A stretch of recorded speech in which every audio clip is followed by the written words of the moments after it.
Saludos a todos los amigos, estudiantes de medicina, residentes, cirujanos y público en general que tenga la oportunidad de ver esta grabación que estamos haciendo hoy, 12 de febrero del 2009, al doctor Gerhard Ramírez Schoen. Gerhard Ramírez Schoen es un cirujano que ha demostrado una gran ejecutoria en su trayectoria desde que comenzó como residencia en cirugía en la Universidad de Puerto Rico hasta la época actual, y vamos a ir sobre su experiencia profesional, personal, las cosas grandes o buenas que ha realizado, las frustraciones y problemas que ha tenido en la vida como todo cirujano y en este país particularmente, y que nos relate pues su vida. Y vamos a comenzar. Gracias por estar aquí, Gerhard. Y un placer.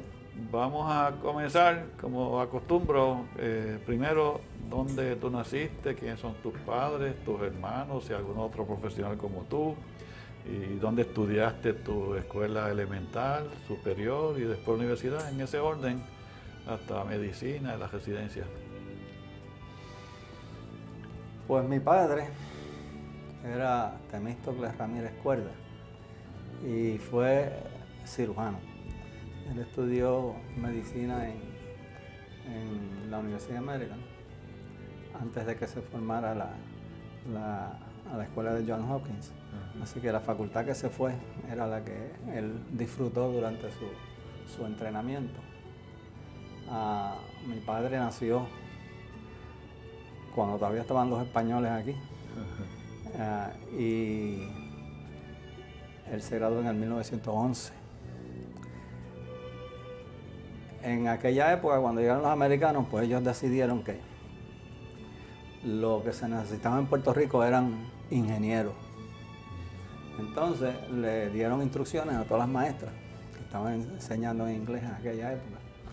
Los muchachitos más inteligentitos de las clases que los mandaran, y ellos le daban becas y los mandaban a estudiar a Estados Unidos ingeniería. Pues escogieron a mi padre y lo mandan allá a Maryland. Y él pensó, yo lo que quiero estudiar es medicina, yo no quiero estudiar ingeniería. Y se matriculó en medicina. En aquella época, medicina era un año más que ingeniería. Así es que él cogió y estudió esos 4 años y le faltaba un año y no tenía dinero. Así que él cogió y recogió todas sus credenciales. Y él era el segundo en la clase y tenía todos sus papeles y sus notas y sus cosas. Y vuelve para Puerto Rico y va donde el americano y dice, mira, yo estudié medicina en vez de ingeniería y necesito que me extiendas el año. la beca un año más para yo poder acabar. Pues dice que el americano se puso colorado y se le soltaron los ojos y empezó a decirle cosas malas y que él iba a meter preso y qué sé yo. Y él le dijo, no, el que tiene que ir preso eres tú. Y estuve 4 años allá. Soy segundo en mi clase, un jibarito aquí de Mayagüez, que se alumbraba con gas cuando se fue para allá. Y soy segundo en mi clase. Así es que aquí el irresponsable ha sido usted, que no ha averiguado si yo pude estar bebiendo y vacilando y todas esas cosas con los chavos que usted me daba. Pues le dieron el año extra y fue allá y terminó. Después de eso, pues, él hizo un par de años después de su residencia, de su escuela de medicina en Nueva York. Y se hizo cirujano, pero en un par de años. La cosa es que se lo llevan a la guerra, de la Primera Guerra Mundial, y se fue para allá, para Europa. Estuvo ahí suficiente tiempo para enamorarse de París. Entonces aprendió francés y se quedó en París unos cuantos años haciendo cirugía ginecológica, que era lo que estaba de boga en aquella época. Y entonces se volvió para Puerto Rico. En Puerto Rico, pues él... ¿Y tu mamá de dónde, Schoen? Mi mamá era austriaca.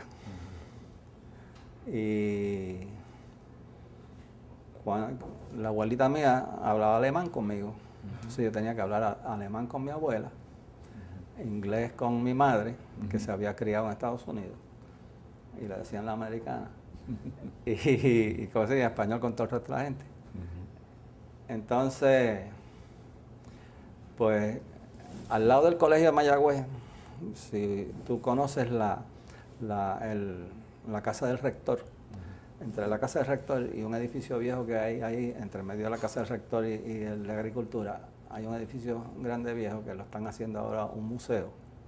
Pues ese era el hospital de mi padre. Porque donde hay un arquito ahí, esa era la colindancia entre la finca de mi padre y el colegio de Mayagüez. Que eso eventualmente lo expropiaron, lo hicieron parte del colegio. Y él, a empujones, pues hizo un hospital ahí. Y nosotros vivíamos arriba y abajo estaban los pacientes en el hospital. Entonces, en aquella época venían, él había hecho unas cabañas porque tenía unos amigos de allá de Estados Unidos, que en aquella época había algunas enfermedades como fiebre reumática y esas cosas que decían que debieran ir a los trópicos para que se le quitara la vaina. Sí. Y entonces él tenía unas cabañas ahí, ellos le mandaban individuos y los tenía ahí viviendo un mes, 2 meses, en lo que se ponían bien y podían volver para allá. Y pues yo viví ahí y pasé mis primeros 4 años ahí. Finalmente, ese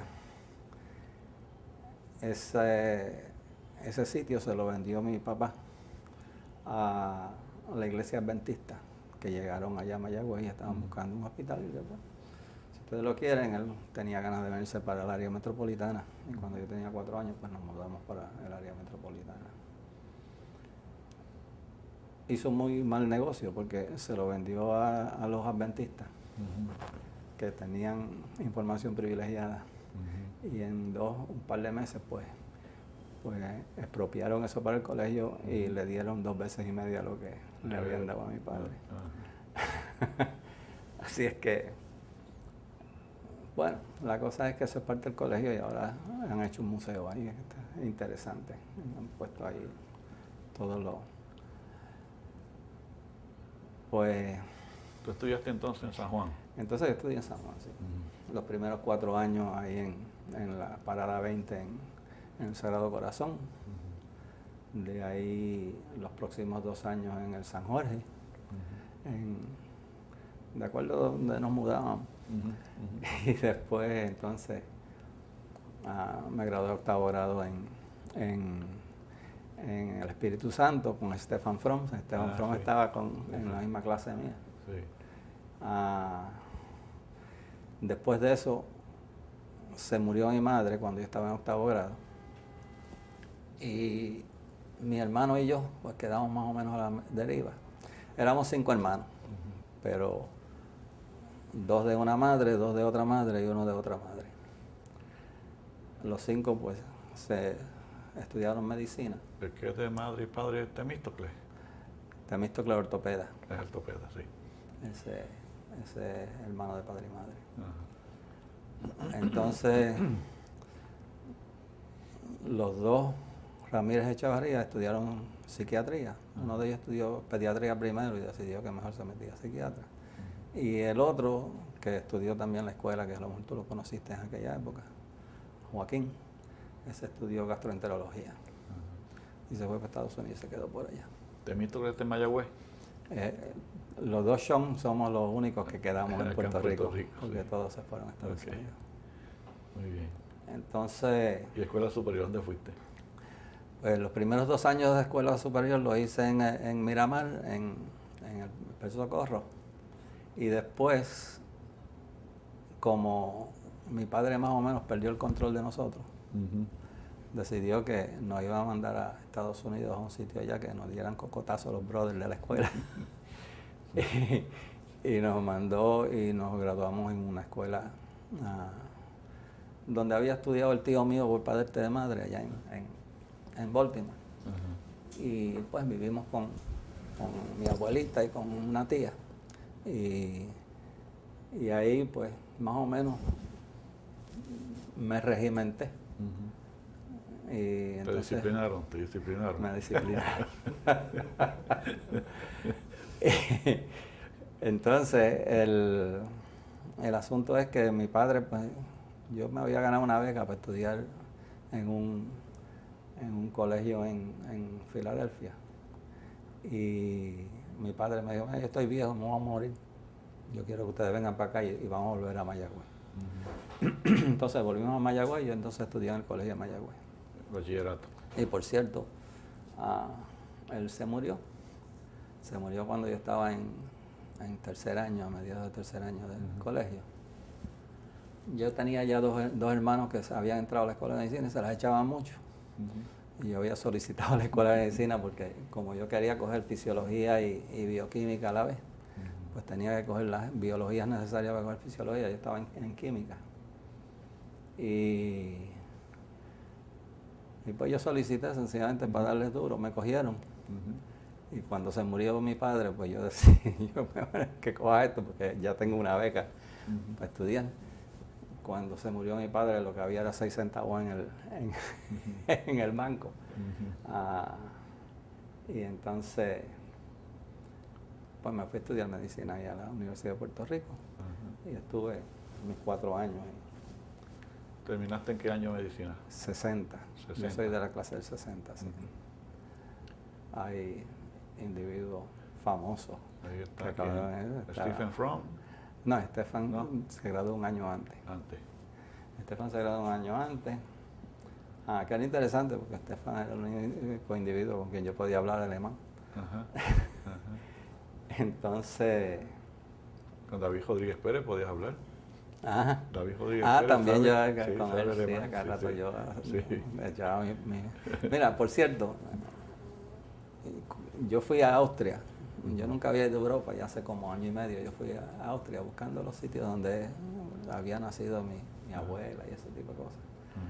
Y de donde ellos vivieron, que nació mi madre y se vinieron para Estados Unidos. Y yo llegué ahí, yo leía todos los rótulos perfectamente bien, no tenía ningún problema con eso. Yo hablaba y ellos me entendían lo que yo les decía en alemán. Pero cuando ellos me hablaban, yo no entendía nada. Absolutamente. O sea, yo langsam, o sea, habla poco a poco que no entiendo. Y pues, así es la cosa. Así es. ¿Quién es más de los otros famosos de tu clase? ¿Quiénes son? Pues Jaime Rivera Dueño. Jaime Rivera Dueño, sí. ¿Quién más? Quique Vélez. Quique Vélez García. Hematólogo, sí. Sí. Está Millo Torres. Millo Torres Reyes, radiólogo, sí. Ese empezó cirugía con nosotros y se quitó. Sí. Cuando la revolución. Sí, exacto. Cuando la revuelta. Ok. Norman es anterior, ¿verdad? Norman se graduó con mis hermanos. Antes, sí, ok. Un año antes, sí. Él es de la clase del 59.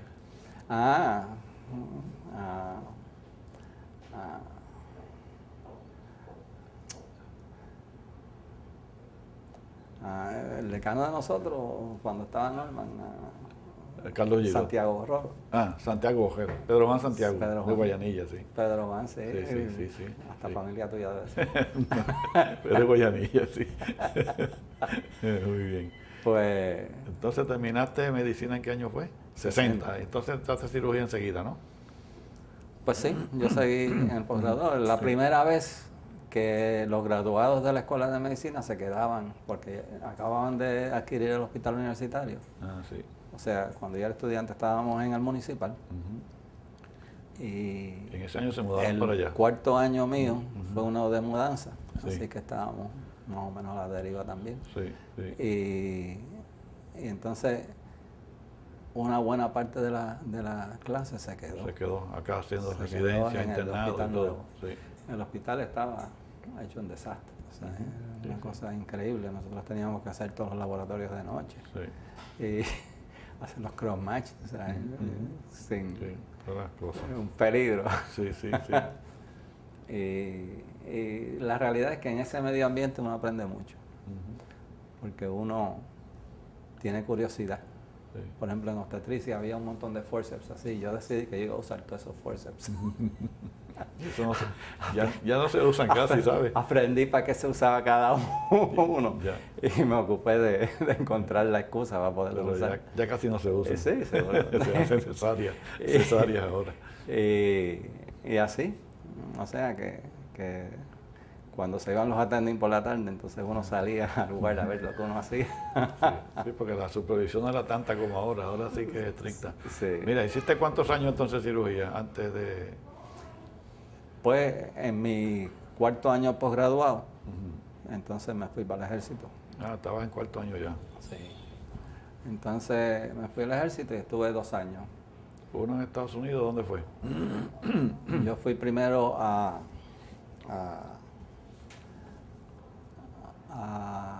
Fort Walters. Fort Walters en Texas era un sitio donde entrenaban a la gente para volar helicóptero.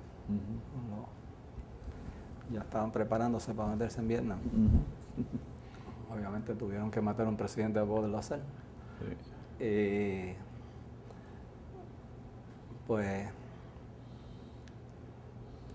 ahí había un hospital de 200 camas y decía, qué cosa más preciosa, está tan equipado que era una cosa increíble.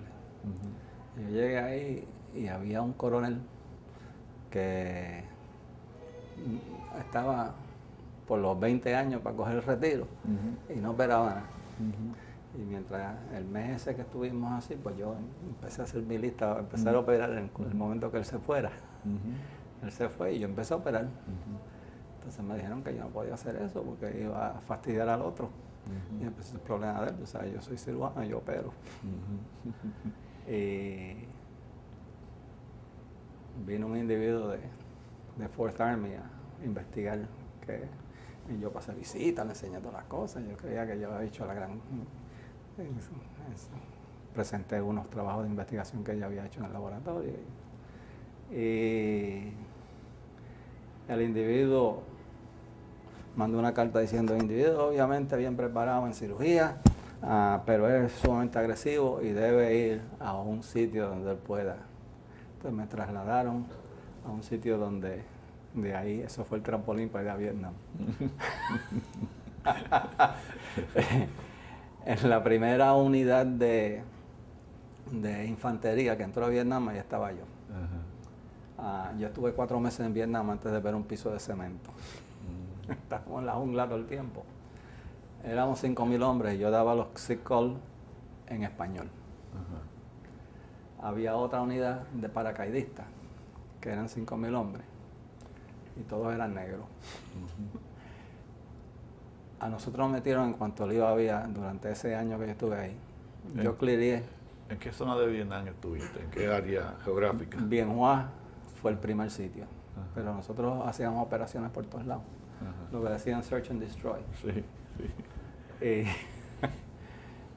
Y aparentemente los que estaban destruyendo éramos a nosotros mismos, porque yo clearé 5.000 heridos, sin contar los muertos y sin contar los enfermos. Había mucha malaria en un año. Yo le escribí una cosa ahí a los del ejército, you should rethink your war. Porque estamos perdiendo. A nosotros nos limpiaban una compañía en una operación de eso y los que conseguíamos era 18, 19 Vietcong. Era una pela asquerosa la que nos estaban dando, tú sabes. Y lo interesante era que cuando yo llegué ahí, la estructura que tenían era una estructura donde estaba el Battalion estaba el Clearing Station, estaba entonces el MASHI. Y yo me di cuenta que eso era inservible en la jungla. En la jungla tú podías estar aquí, a 200 metros le pegaba un tiro a un individuo y no había forma que tú llegaras allá ni que de traerlo él para acá. Había que meter un helicóptero y sacarlo. Y cuando hacían eso, pues entonces obviamente no lo pasaban por encima y eso era inaceptable para mí. Entonces yo creé una unidad de 18 soldaditos, cada uno con su especialidad, para poner un clearing station al frente. Entonces tenía un helicóptero conmigo y el helicóptero sacaba a los individuos del frente y me los llevaba a mí. Entonces yo los cleareaba y los mandaba para donde fuera, dejaba en un rear clearing station donde pues iban los individuos que no estaban muy malos y que yo podía meterlos de nuevo a pelear. Los que estaban malos los resucitábamos, los poníamos bien, entonces los mandábamos para el Ivaca Hospital. Y hacíamos varias otras cosas. La cosa es que la cosa no funcionó perfectamente bien. Nosotros tuvimos una mortalidad como de 1.5%, una cosa así, cuando llegaban a nosotros. Y el tiempo que se echaba en lo que le pegaban el balazo en el field y llegaba donde nosotros era 17 minutos y medio. O sea que si el individuo sobrevivía 17 minutos y medio, tenía 99%, 98.5% de ¿cómo se llama?, de probabilidad de y al hospital en menos de una hora se salvaban casi todos también. Sí, cuando llegaban al hospital dentro de una hora del accidente, del tiro, lo que fuera, o la mina, lo que resultara. ¿Y tuviste algún peligro inminente de tu vida, de perder la vida? Sí. ¿Pasaste susto? ¿Tuviste susto? Seguro que sí.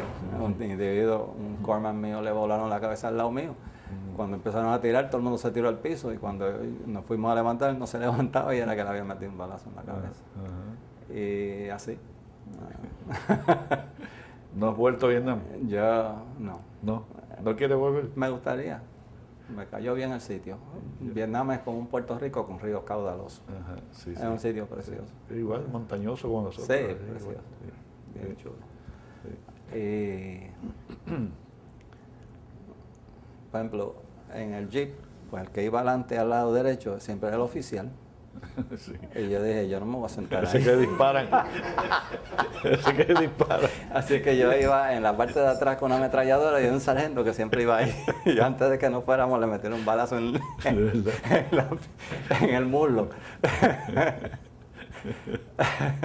Porque era Valentine. Pues sí, las emboscadas, entonces acá rato paraba el de eso y nos entraban a bazucazos y ese tipo de cosas. Eso. Sí, hay muchachitos que estaban caminando por la calle y te tiran una granada con la facilidad más grande. Eso yo lo vi unas cuantas veces. Sí. Y ahí estuviste un año completo. Un año, sí. ¿De qué fecha fue? ¿6-5? 6-5-6-6. 6-5-6-6. Eso fue antes del Tet Offensive, que fue en el 68. Exactamente. Antes, tú estuviste sí. antes. Sí, yo fui la primera unidad de infantería. Después, nosotros lo primero que hicimos fue pacificar un área para que pudiera entrar el resto de la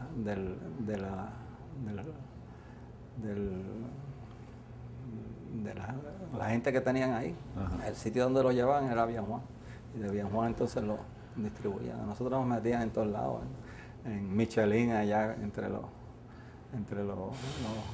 árboles de caucho y las villas que tenían los franceses ahí. A la verdad esa gente sabía vivir. Habían estado antes, eso era de ellos antes. Sí. ¿Tú no adquiriste ninguna enfermedad relacionada con gente naranja mientras estuviste en Vietnam? Bueno, lo tiraron ahí alrededor mío, pero nunca... No, pero no digo enfermedades. La gente naranja que usaron para defoliar, ¿no? Para destruir la... Sí, yo vi cuando lo echaban y lo echaban en sitios cerca de nosotros. Sí. Pero encima de mí nunca cayó.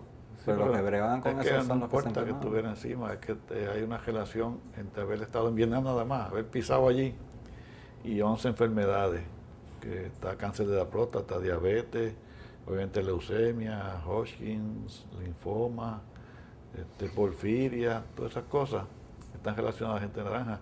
Y yo me pregunto, los americanos, los veteranos tienen eso, pero los vietnamitas tienen que haber sufrido eso, porque ellos viven allí. Seguro. Y se quedaron con gente naranja, porque eso no se puede sacar. Así que no sabemos la incidencia de enfermedades en los vietnamitas realmente, como lo ha ocurrido a los soldados norteamericanos, pero... A mí, gracias a Dios, no me ha dado nada de eso. Yo creo que las lámparas de la sala de operaciones se calentaban. Mantienen a uno inmune. Muy bien, entonces terminaste allí en el tour de Vietnam. 66 y volví de nuevo. Y ahí fue donde nosotros estuvimos juntos. Por acá, en la residencia. Hasta terminar el 68. Y acabamos el 68. Muy bien. Sí, porque estaba el año extra ese de cirugía académica. Sí, exacto. Sí.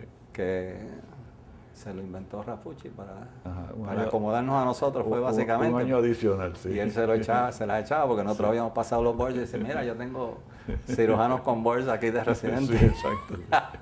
Y ya habíamos terminado. El Ranchi Resident glorificado.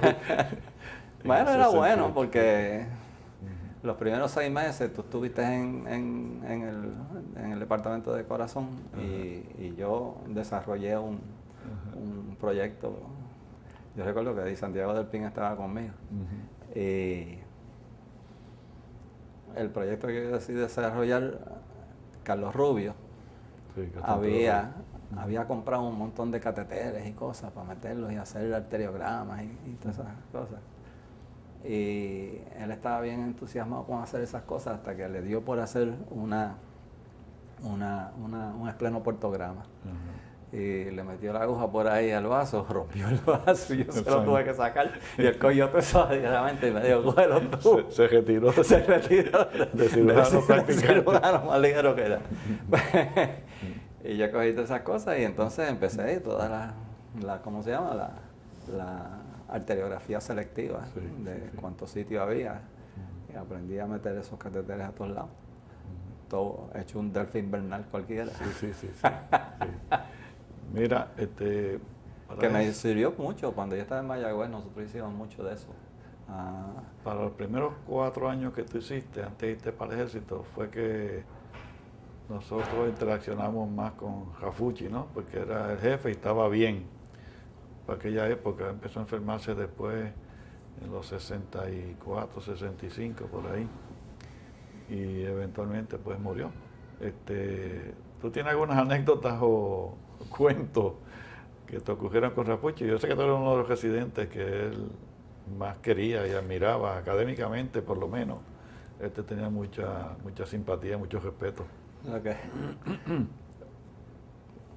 O sea, eso fue adquirido por un artículo que yo escribí. Ajá. O sea, Fraguada. Fraguada. Se le había ocurrido de que a lo mejor había una diferencia en hemoglobina en los diferentes vasos de un ser. Entonces, nosotros, o él había cogido un montón de perros y simultáneamente habían sacado de 14 diferentes áreas del perro hemoglobina. Entonces cada hemoglobina se hacía por 3 diferentes métodos. Y lo hicimos, qué sé yo, en 20 perros, algo así. Entonces teníamos 3 diferentes métodos de hemoglobina, teníamos 14 sitios diferentes y teníamos 20 perros. ¿Cómo tú averiguabas ahí? Puede ser un problema estadístico bastante difícil. Entonces yo dije, pero yo tengo que averiguar cómo se hace esto. La verdad es que en el colegio de Mayagüez yo había hecho todas las matemáticas de ingeniería y en mi mente, en un futuro, yo pensaba a lo mejor hacer ingeniería química o algo por el estilo. Y hasta que interrumpió la muerte de mi padre. Pues yo fui y me metí en la UPI a aprender estadística y cogí 9 créditos de estadística, aprendí a hacer lo que se tenía que hacer para analizar eso y lo hice y lo publiqué, se lo dejé ahí a Rafucci. Eso lo impresionó lo suficiente como para que me respetara mucho. Yo creo que el día que él me hizo cirujano fue una vez, yo estaba de guardia y llegó un individuo con un balazo por aquí y tenía como un hematoma ahí encima de la clavícula y yo lo llevé a la sala y abrí el hematoma y de por allá adentro salió un montón de sangre y yo metí el dedo así y aguanté eso y con una mano le hice un sternum split y entonces abrí para el lado y subí la ventana esa. Esa es una porquería. Si tú no rompes la clavícula, tú tienes esa cosa metida en el medio, es casi imposible operar. Bueno, la cosa es que conseguí acceso, había cogido la subclave izquierda y a donde salía de la aorta la había partido. Yo cogí ahí y la uní. Y eran, tú sabes que Rafucci siempre llegaba tempranísimo. Y eran como las 5, a las 6 de la mañana y yo estaba todavía escribiendo la operación y estaba el individuo sentado ahí, tajo ese increíble en el pecho. Y entra Rafucci así y mira al individuo y me dice, ¿qué tú hiciste ahí?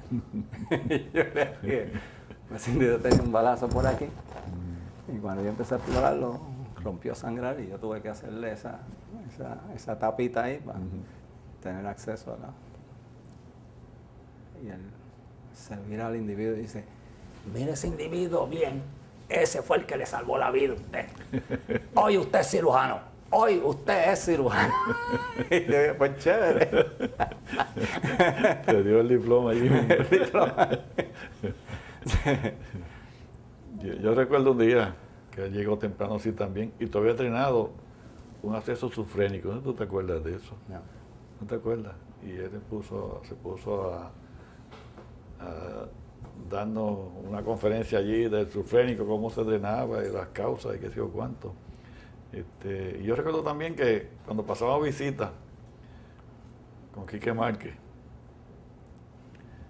y había un caso difícil, íbamos pasando rounds y llegaba un paciente que tenía un problema y Márquez decía, mira, Gerhard, quédate aquí, analiza este problema y en 2 horas me dices cómo se resuelve. Entonces seguíamos nosotros y tú te quedabas anclado hasta que le averiguaras la solución a ese paciente, Quique Márquez. Quique Márquez me decía que como yo era tan desobediente y cada vez que él me decía que hiciera algo, yo le decía 10 razones por las cuales no y otra alternativa.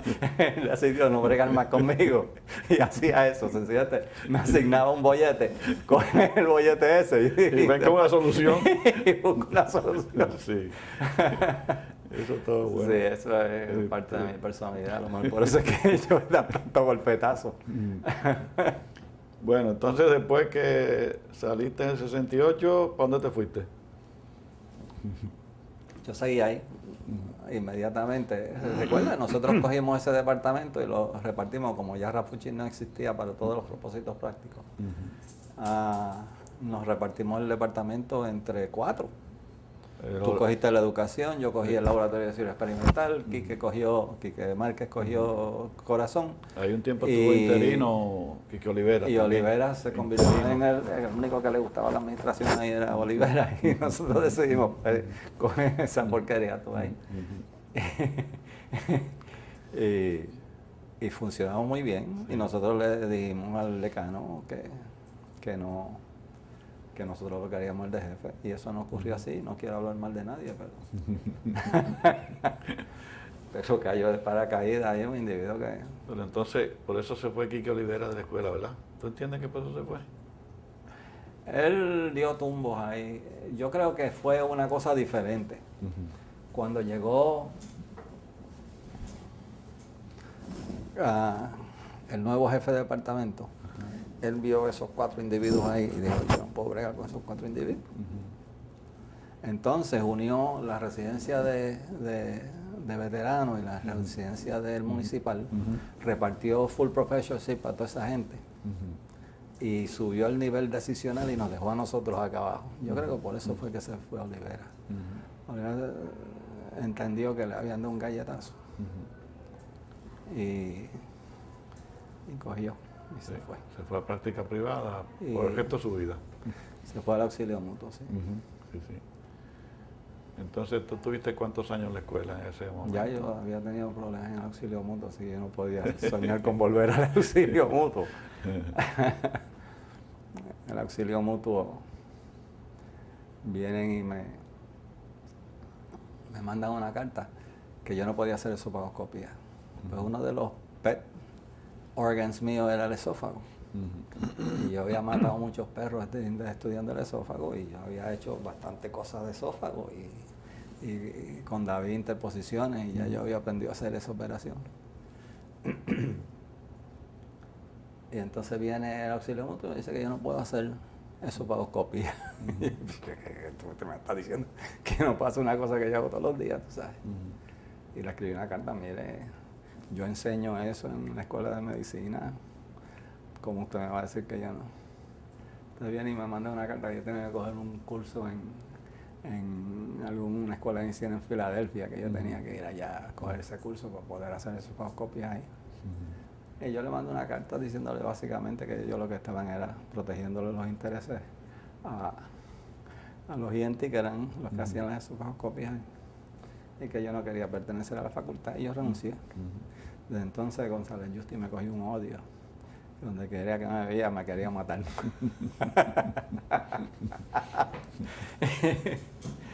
Y pues, Sorrentino me dijo, Sorrentino era un tremendo maestro.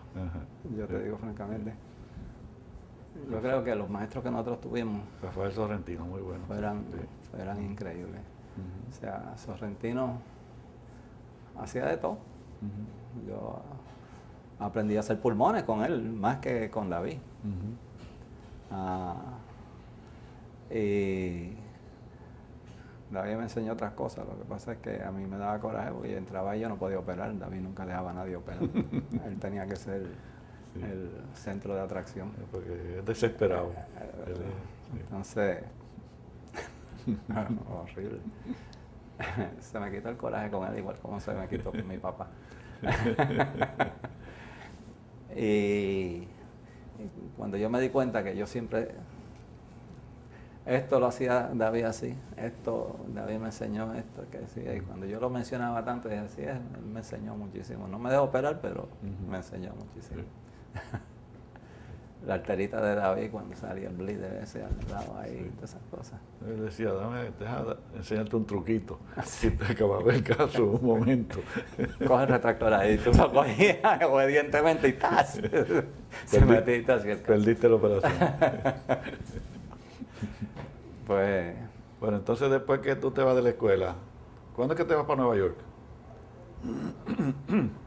Yo me fui de la escuela en el 73. Yo había dirigido el laboratorio de perros por 4 años. Y durante esos 4 años yo lo puse a funcionar y realmente sacamos muchísimo. Cuando yo me fui se lo entregué a Eddie Santiago. Y como yo me fui en un coraje por diferencias con el director del departamento, pues entonces de pronto me encontré desempleado. Eso no era bueno cuando tenías 4 hijos que mantener. Y me metí con Pablito Rodríguez Millán en una práctica que él tenía, que había amasado 31 médicos en un group practice. Y después déjame meterme ahí en lo que yo decido, porque yo no tenía intenciones de dejar la academia. Y la realidad es que a través de la historia, todos estos pacientes como que vuelven a donde mí, yo no sé. Por ejemplo, cuando yo era residente, yo hice un spleen shot. El paciente llegó, qué sé yo, del 67 o 68 hasta el 2001 o 2002 llegó sangrando de varices. Otra vez. Allá al hospital en Manatí. Cuando yo salgo a la práctica, tú sabes que Pablito Rodríguez Millán era un individuo con una habilidad extraordinaria. Y tenía los pantalones en su sitio y él le metía el pecho a todo. Al extremo que él era el cirujano que Pedro Juan Rosselló le mandaba a todos sus casos difíciles, que él le sacaba el fundillo. Y cuando, acabando de llegar al grupo, llegó una muchacha con Down syndrome que tenía atresia esofágica sin fístula traqueoesofágica. Y le hicimos una interposición de colon. El otro día esa mongolita me llegó con un absceso aquí, ¿no? Donde le habíamos dado el tajo a hacer la anastomosis cervical. Y yo lo drené. Y sanó. Y se abrió de nuevo. Y salió con una masa en el piso de la boca y tenía un squamous cell carcinoma. Se murió de eso. Porque era demasiado grande. Pero esos casos así, como que circulan, vuelven a donde uno. Vuelven a donde uno básicamente porque uno ha seguido haciendo las mismas cosas. Y cuando viene un caso de eso, pues llaman a uno. Y es sorprendente. Pues íbamos por... ¿Cuánto tuviste con Pablito? ¿1 año o 2? unos cuantos meses. Ajá. Lo interesante de lo de Pablito, ahí fue donde yo decidí entonces irme para Mayagüez y me fui a bregar con la residencia de Mayagüez y me llevé a todos esos muchachos, Pero hiciste la residencia a ya. esos residentes que ustedes habían cogido. La cosa es que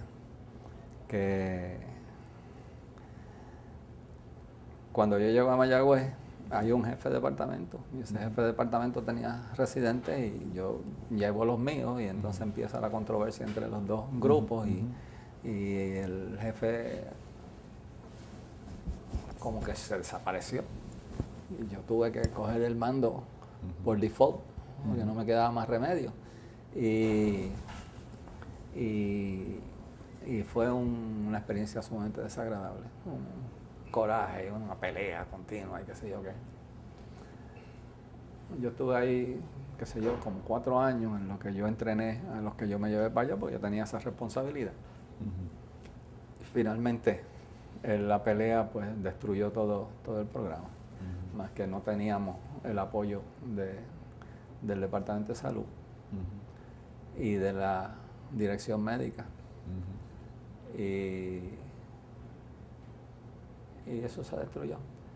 Y da la casualidad que pues yo empiezo a levantar una practiquita privada en San Germán, en La Concepción. Y en eso pues vienen reclutando un cirujano académico desempleado aquí a Puerto Rico para New York Medical College, que la Iglesia Católica por fin había establecido una escuela de medicina católica en Estados Unidos. Y como sus hospitales de la ciudad, la mayor parte de ellos eran puertorriqueños católicos, pues ellos querían puertorriqueños que fueran allá y yo, chévere, y me fui. Y la realidad es que me hice muy amigo del dueño del hospital, el dueño de la escuela de medicina, que era el Monseñor Cassidy, que tú lo conociste, porque nosotros fuimos una vez a comer allá. Y Cassidy me puso en una situación increíble que yo nunca había tenido en Puerto Rico. Todo lo que yo había encontrado era obstrucción y un coraje, una cosa que no dejaban a uno pelear, trabajar, crear cosas, todo lo destruía, era una destrucción increíble. Pues la cosa es que él viene y me pone a mí en la junta de directores de la escuela de medicina. Eso quiere decir que el chairman del departamento, que era mi jefe académico, me tenía a mí como presidente, como miembro de la junta. Entonces, había un grupo de personas, de como 30 personas, que hacían todas las decisiones en Nueva York de los proyectos que costaran más de 100,000 pesos, proyectos médicos.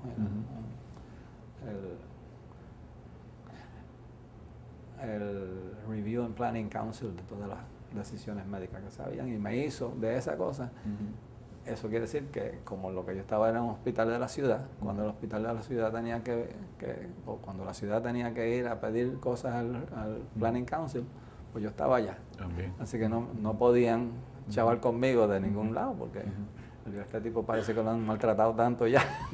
Vamos a ponerle una situación que facilitó las cosas. Donde no puede de eso. Y yo te digo francamente, ahí yo hice y deshice y realmente tuve un respaldo increíble.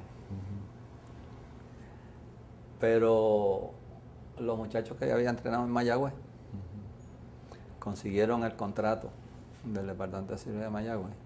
Entonces me llaman y me dicen, vente para acá y ponme una residencia aquí. Entonces regresaste a Mayagüez.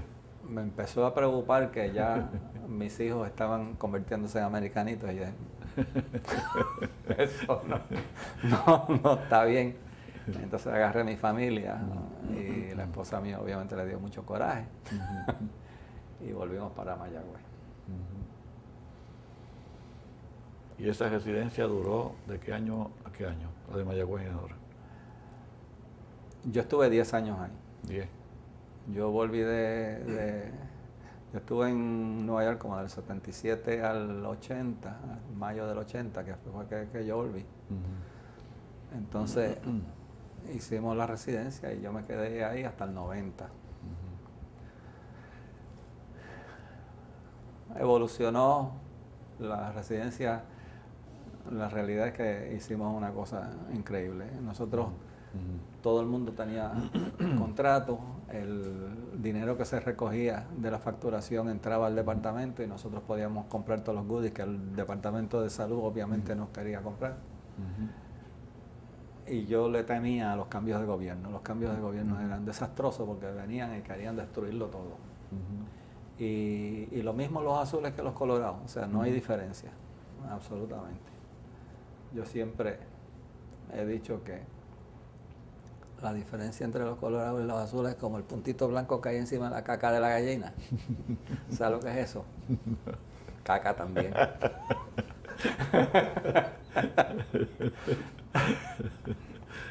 Muy bien. Pues entonces, la verdad es que hubo un secretario de salud.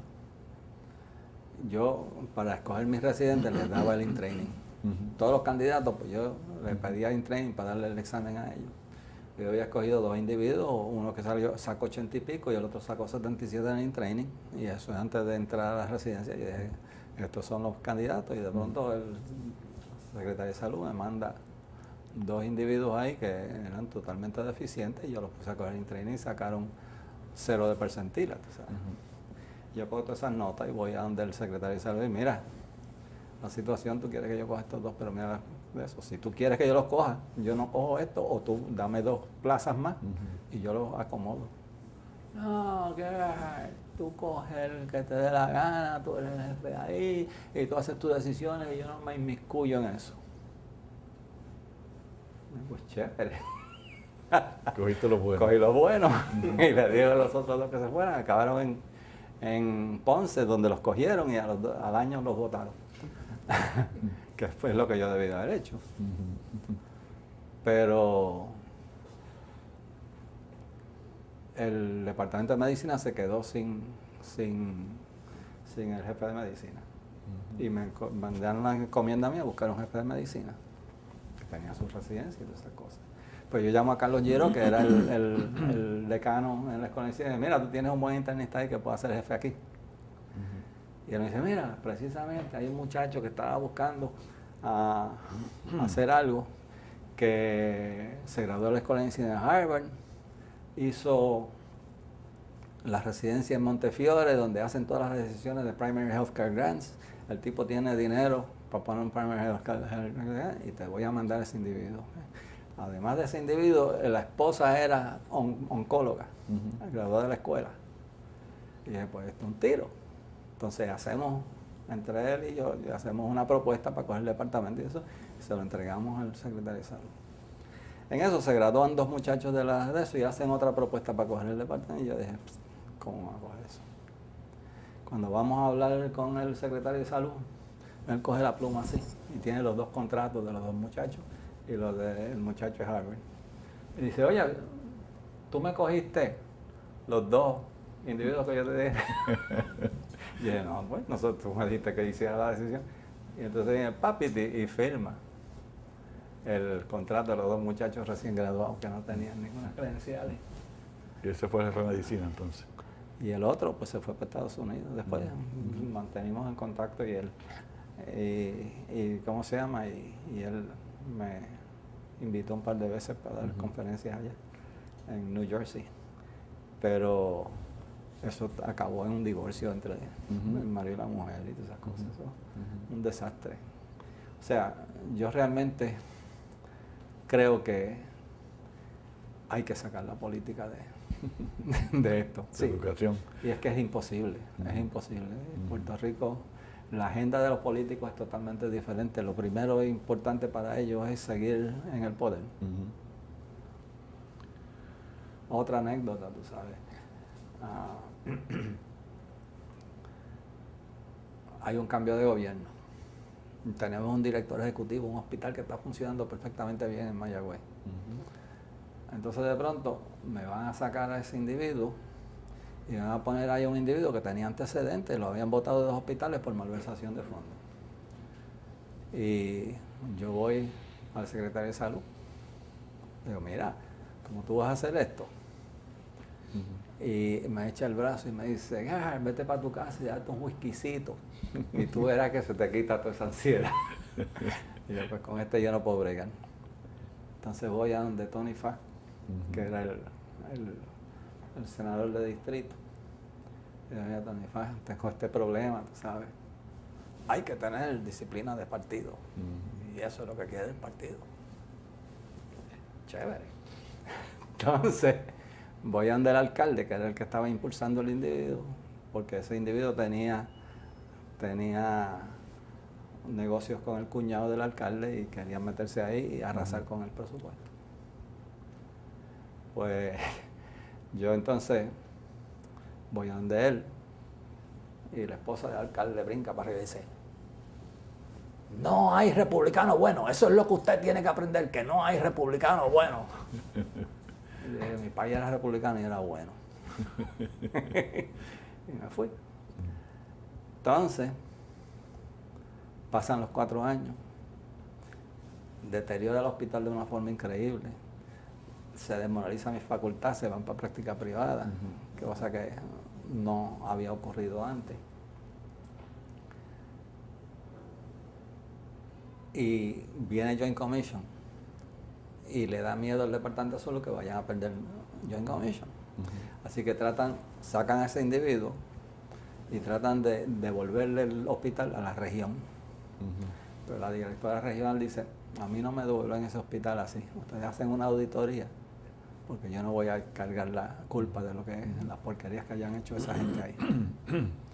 Hacen la auditoría y yo por mi mafia interna agarro la auditoría. Entonces, como le había dicho al secretario de salud, yo no voy a venir contigo cuando yo tenga evidencia de la porquería que van a hacer ahí. Entonces le llamé a la prensa, le entregué una copia de la auditoría a la prensa, le mandé una a la Contralora de Puerto Rico y al Departamento de Justicia. Pues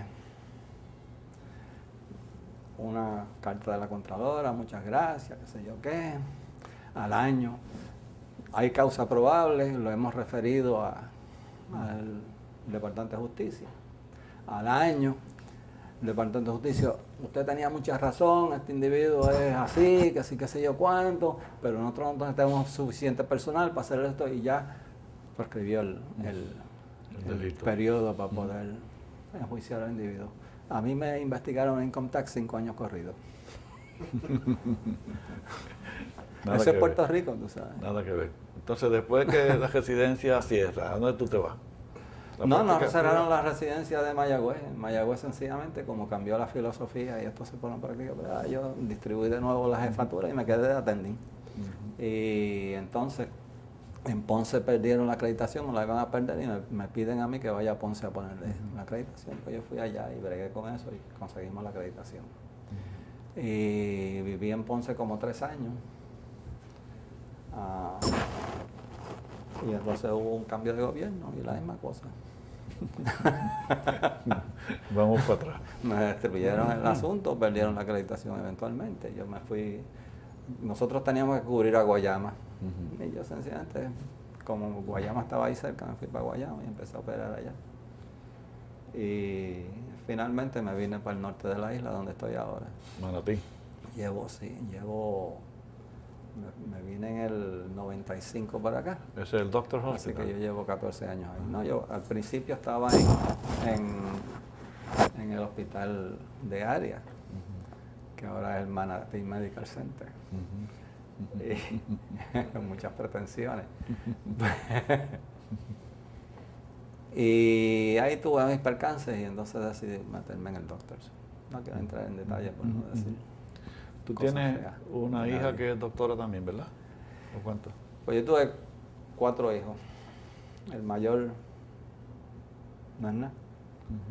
Y los otros 3 son profesionales. El segundo tiene un doctorado en ingeniería química y es el que desarrolló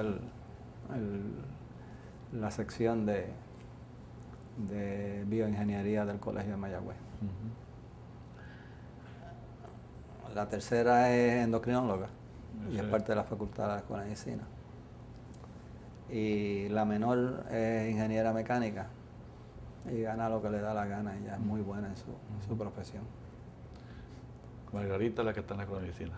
Margarita. Margarita Ramírez. Ujú. Sí, está en la escuela todavía. Muy bien. Pues Gerhard, se nos acabó el tiempo. Estuvo muy bien, muy interesante todos esos cuentos y tu historia profesional y Bueno, y la verdad es personal. que en toda esta trayectoria yo he desarrollado una nueva especialidad. Ajá, La nueva especialidad se llama bolletología. ajá. Pues ¿Cómo? todos los bolletes me ¿Qué- tocan. qué te has metido? Yo creo que cuando yo estaba en Nueva York, el jefe del departamento dijo, aquí tú tuviste estos 3 o 4 años ahí en Mayagüez, y la verdad que ahí, como tú dejaste la escuela de medicina, y yo dije, mira macho, ahí fue donde yo me hice cirujano. Para tener una residencia tú tienes que tener un espectro de casos de diferentes cosas. Y si yo no tenía un especialista para esto, yo tenía que hacerlo. Y si no tenía para esto, pues tenía que hacerlo. Claro. Y obviamente acabé haciéndolo todo. Ujú. ¿Entiendes? Y eso pone a uno en una situación donde cada vez que hay un bollete, Hay que resolverlo. Pues bien, pues gracias Gerhard por estar por aquí. Que sigas bien en ese hospital y no tengas más problemas.